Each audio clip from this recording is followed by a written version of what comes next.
Que el Señor nos bendiga, hermanos, a cada uno de nosotros.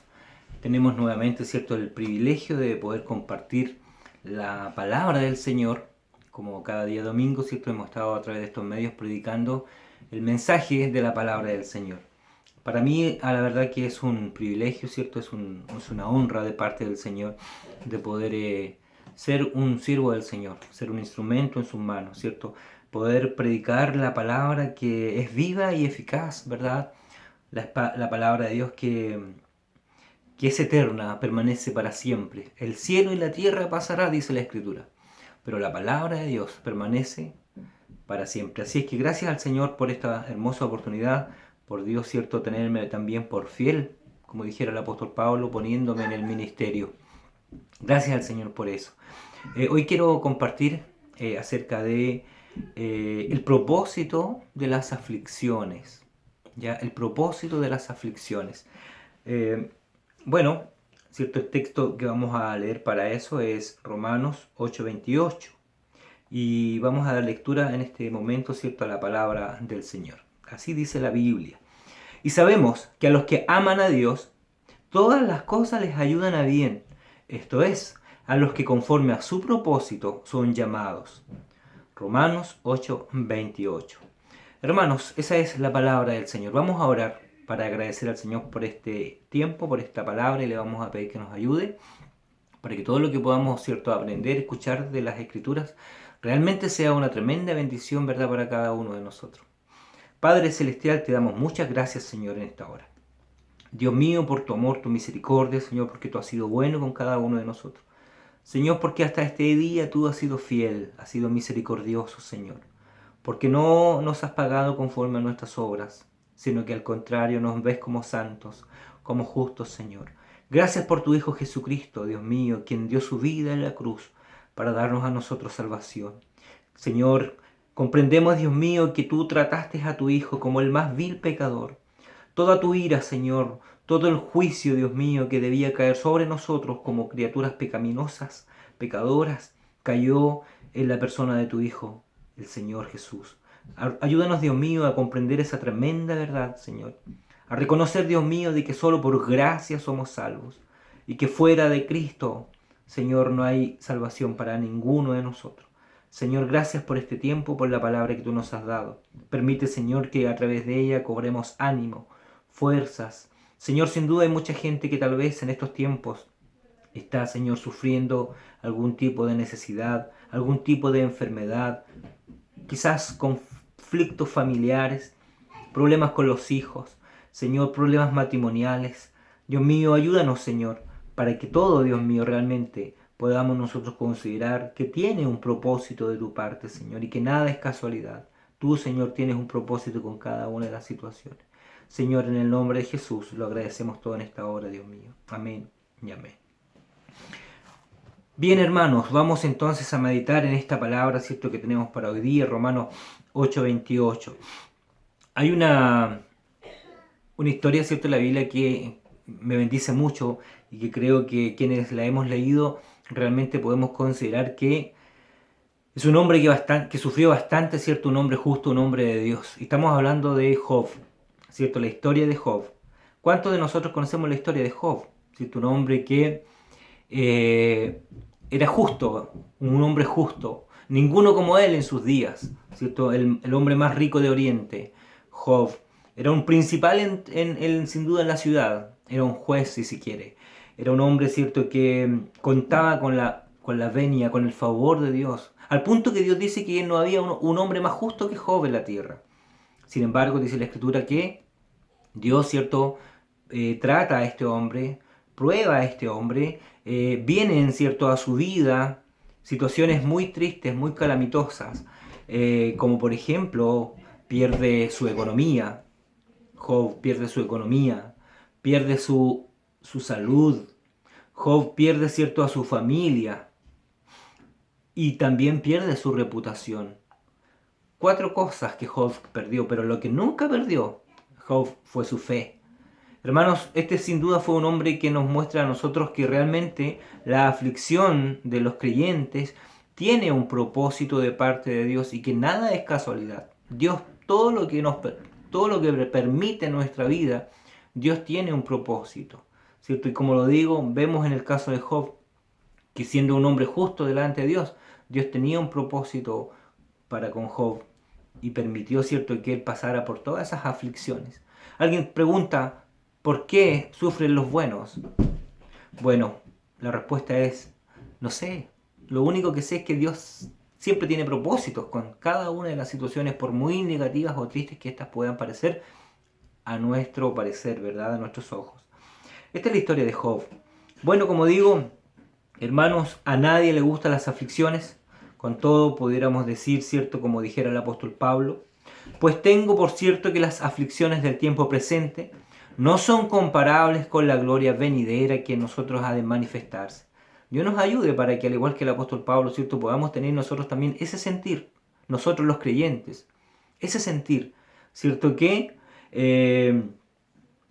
tengamos, ¿cierto?, estas aflicciones como algo leve, como algo pasajero, ¿cierto?, y que en algún momento va a terminar. Piénselo, ¿qué es 90 años de vida, 80, 70, comparado, ¿cierto?, con toda una eternidad en la presencia de nuestro buen Dios? Obviamente no es nada. Corta la vida, como la hierba, como la flor de la hierba.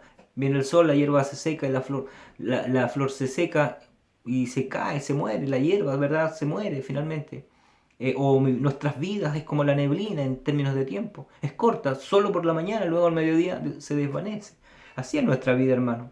Por lo tanto, cuando nos enfrentamos, ¿cierto?, a situaciones complejas, difíciles, tristes, podamos nosotros considerar de que Dios, ¿cierto?, tiene un propósito y que esa situación no es comparable con la gloria venidera que en nosotros ha de manifestarse. Entonces, hermanos, decir que en este caso, ¿cierto?, en este caso, como hemos leído, Romanos 8:28 de la Biblia dice, y sabemos que a los que aman a Dios, todas las cosas les ayudan a bien.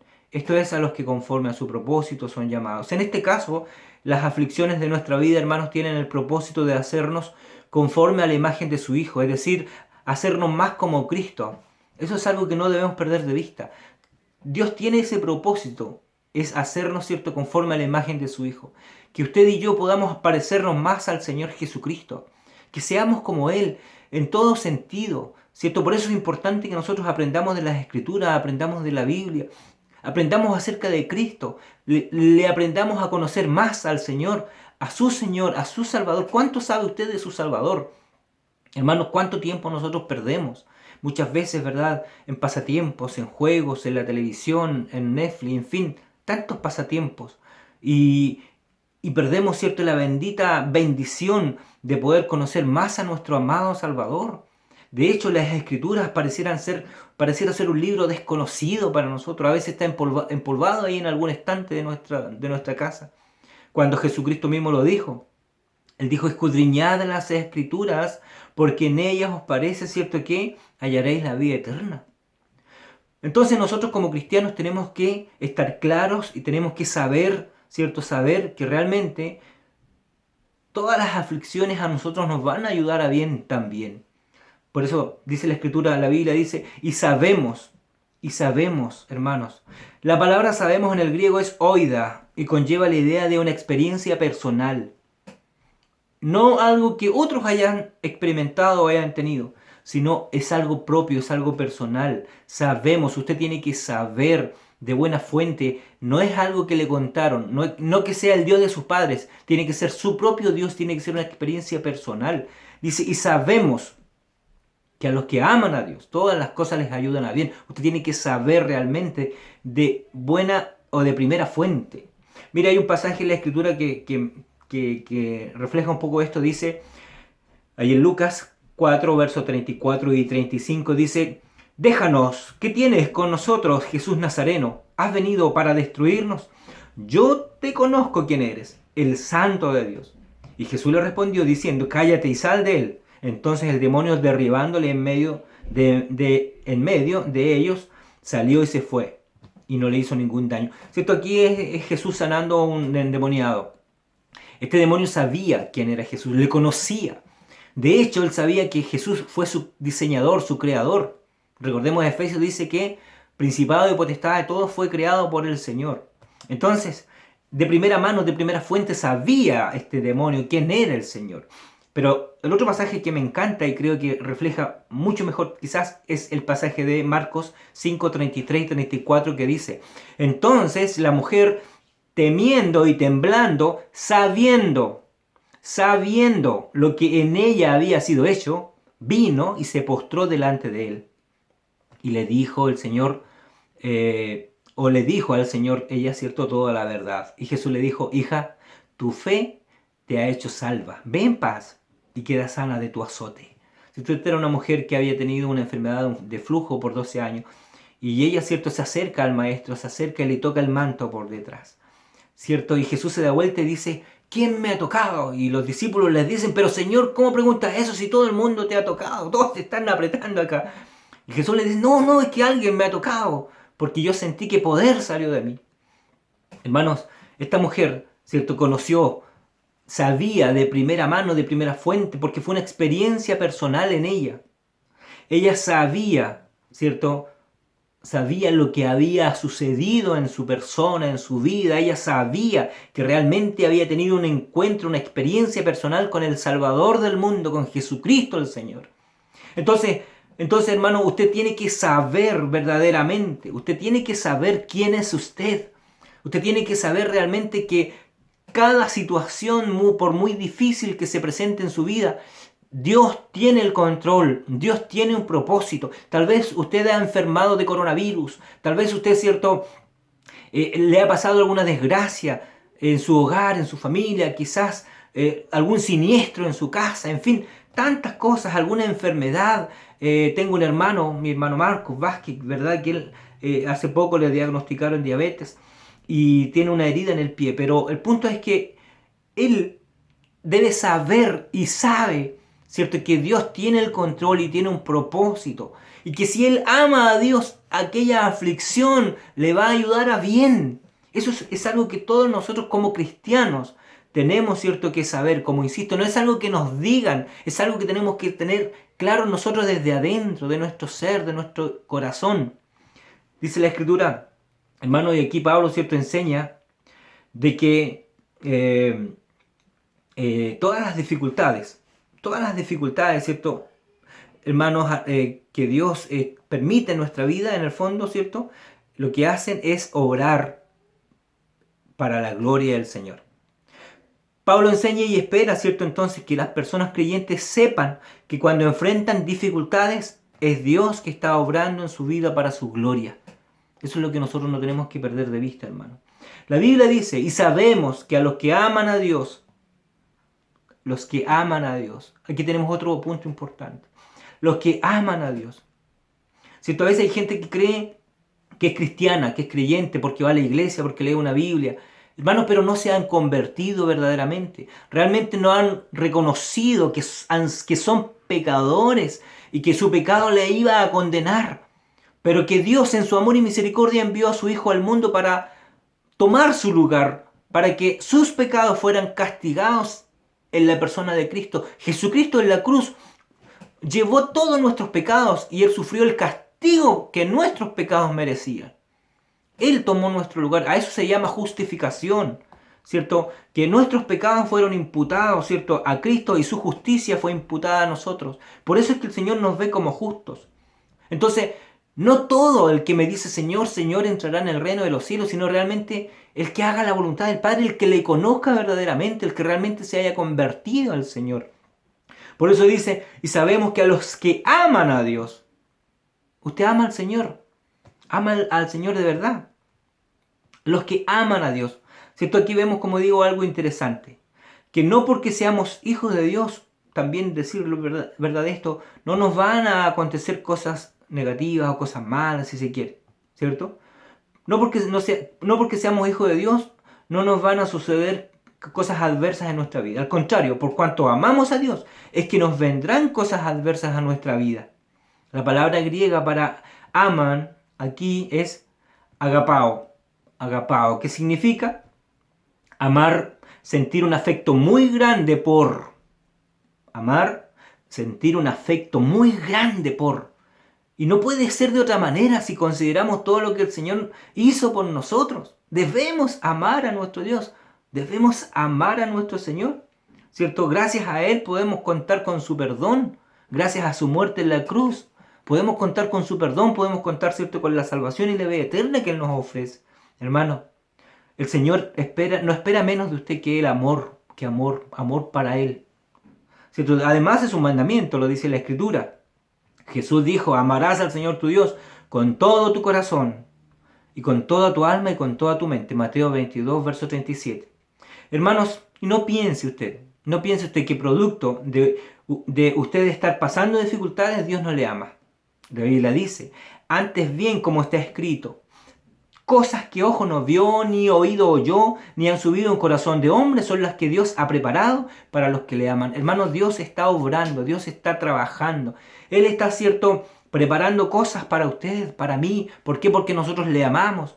Y más allá de las circunstancias adversas de nuestra vida, son pasajeras, van a terminar. Dios nos ama. Y Él tiene pensamientos de bien para nosotros y no de mal. Pablo dice, cierto, que a los que aman a Dios, todas las cosas,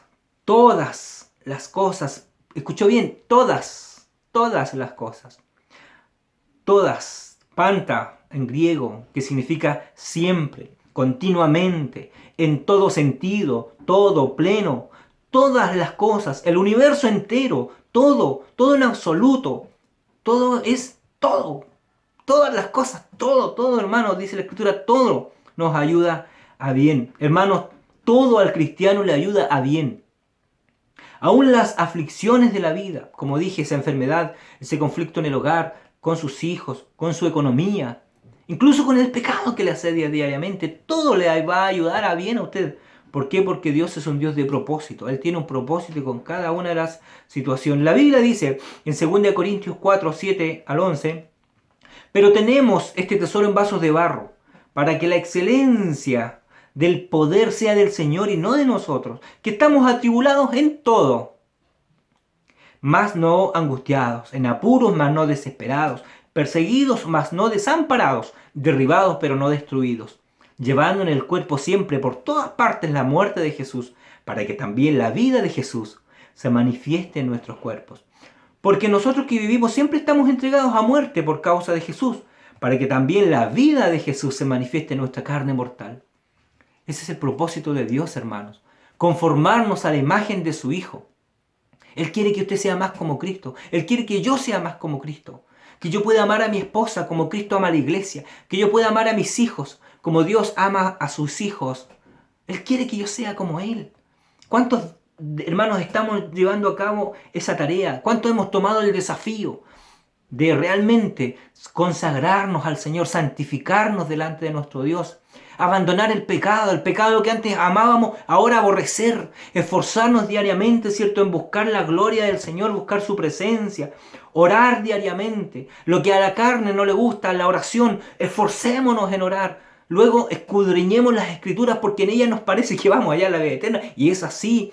Ahí está el camino, la verdad y la vida. Cristo está en su palabra. Allí es que Él se manifiesta y se revela en nuestra vida.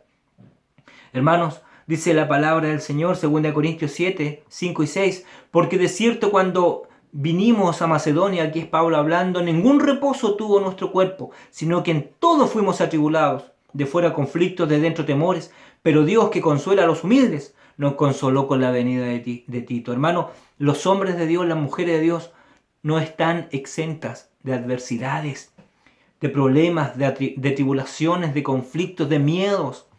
Somos seres humanos. Estamos expuestos a eso. Olvídese de esos mensajes de prosperidad, de que victoria, que triunfo en Cristo, que somos más que vencedores. Es verdad, pero también es verdad que como cristianos se nos ha prometido. ¿Qué se nos ha prometido? Dice la Escritura, aflicciones, tribulaciones, angustias, llanto, dolor. Pero que estas aflicciones no son comparables, estas aflicciones del tiempo presente no son comparables con la gloria venidera que en nosotros ha de manifestarse. ¿Lo ve? Dice la Escritura, 2 Corintios 7:11, porque he aquí esto mismo, de que hayáis sido contristados según Dios. ¿Qué solicitud produjo en vosotros? qué defensa, qué indignación, qué temor, qué ardiente afecto, qué celo y qué vindicación. En todo os habéis mostrado limpios en el asunto. Hermano, cuando en nosotros se produce la angustia, la aflicción, el dolor, la tristeza, cuando eso es conforme a la voluntad de Dios, en nosotros produce todo esto, ¿cierto? Produce solicitud. Si usted antes no oraba, ahora empezó a orar, ¿cierto? Si usted antes no leía la Biblia, ahora la empieza a orar. Si su familia antes no estaba ni ahí, como se dice, con Dios, ahora empieza a buscar a Dios porque necesita que Dios ayude quizás a su ser querido. Si usted quizás estaba sin trabajo, ahora necesita a Dios para que le ayude y le dé un trabajo. En fin, todo ayuda a bien. Todo a nosotros nos ayuda a bien. ¿Cierto? Dice qué temor, qué ardiente afecto, qué celo y qué vindicación. Todo eso produce la tribulación, la aflicción y la angustia en nuestra vida cuando es producto, ¿cierto?, de la voluntad de Dios para nosotros. De hecho, dice la Escritura también, hermanos, 2 Corintios 4, verso 15 al 18. Dice, porque todas estas cosas padecemos por amor a vosotros, para que abundando la gracia por medio de muchos, la acción de gracia sobreabunde para gloria de Dios. Por tanto, no desmayamos. Antes, aunque nuestro hombre exterior se va desgastando, el interior, no obstante, se renueva de día en día. Porque esta leve tribulación momentánea produce en nosotros cada vez más excelente y eterno peso de gloria. No mirando nosotros las cosas que se ven, sino las que no se ven. Las cosas que se ven son temporales, pero las que no se ven son eternas. ¿Lo ve? ¿Lo ve, mi hermano? Ese es el apóstol Pablo hablando. Es el Señor, ¿cierto?, amonestándonos a nosotros, enseñándonos, hermanos, de que nosotros estamos expuestos a padecer muchas cosas. Muchas cosas. Pero, dice la palabra del Señor, que inclusive en nuestra vida, en nuestro cuerpo mortal, pero dice que todas esas cosas, ¿cierto?, esa leve tribulación es algo momentáneo. Es algo momentáneo, hermano. Y que obviamente no tiene comparación con el eterno peso de gloria que en nosotros, ¿cierto?, ha de manifestarse. ¿Lo ves, hermanos? Es posible entonces. Es posible. Y todo, dice la Escritura, nos va a ayudar a bien. ¿Es posible tener aflicciones? Sí, pero todo nos va a ayudar a bien. Todo nos ayuda a bien. La palabra griega para les ayudan es sinergei, que se traduce también como cooperan o colaboran, ayudan o trabajan continuamente. Marcos 16:20 dice, y ellos saliendo predicaron en todas partes, ayudándoles el Señor y confirmando la palabra con las señales que la seguían.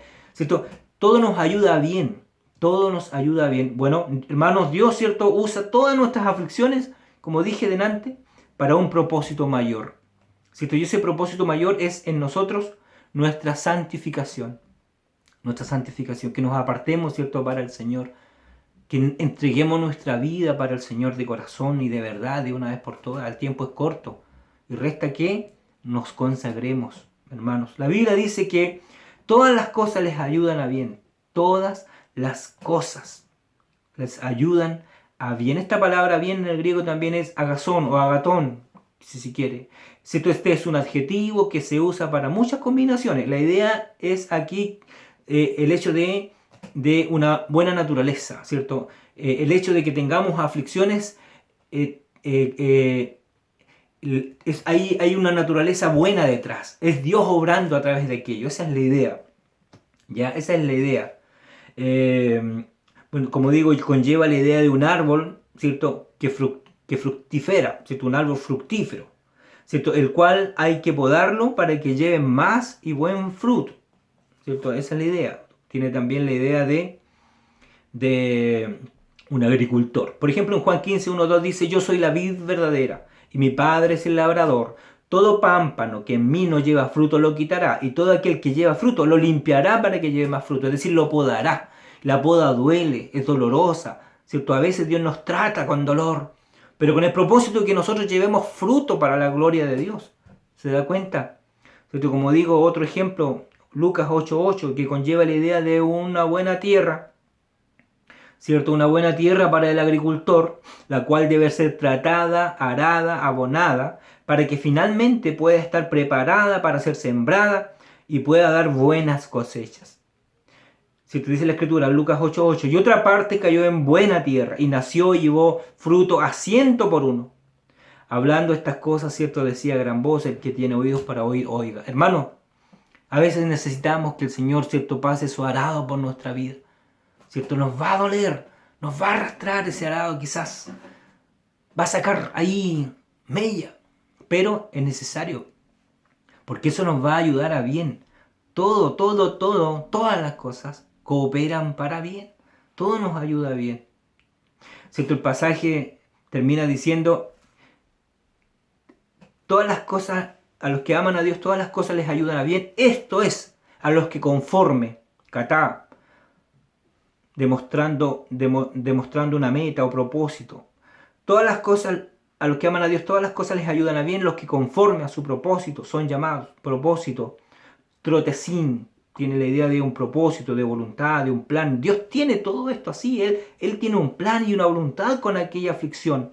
Hermano, Dios siempre tiene un propósito con cada situación, como hemos dicho, por muy difícil que ésta parezca. Y este propósito siempre nos ayudará a crecer como creyentes y resultará, ¿cierto?, en el progreso del Evangelio. La Biblia dice en Filipenses 1, 12 y 14, quiero que sepáis, hermanos, que las cosas que nos han sucedido han reabundado más bien en el progreso del Evangelio, de tal manera que mis prisiones se han hecho patentes en Cristo en todo el pretorio y a todos los demás, y la mayoría de los hermanos, cobrando ánimo en el Señor con mis prisiones, se atreven mucho más a hablar la palabra sin temor. ¿Lo ve? Todo, hermanos, todo nos ayuda a bien, todo tiene un propósito. A los que aman a Dios, todas las cosas les ayudan a bien.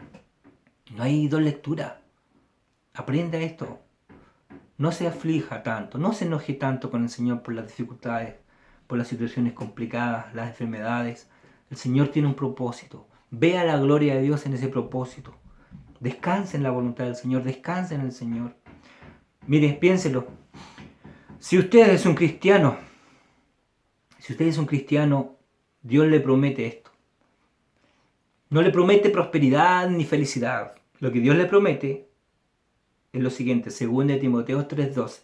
Y también dice, todos los que quieran vivir piadosamente en Cristo Jesús padecerán persecución. Así que hágase la idea de que en su vida como cristianos no será un flor de rosa. Será así la rosa, pero también conllevarán, ¿cierto?, las espinas.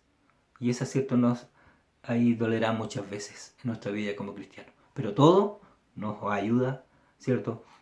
Todo nos ayuda a bien. Hay una historia, ¿cierto? Hay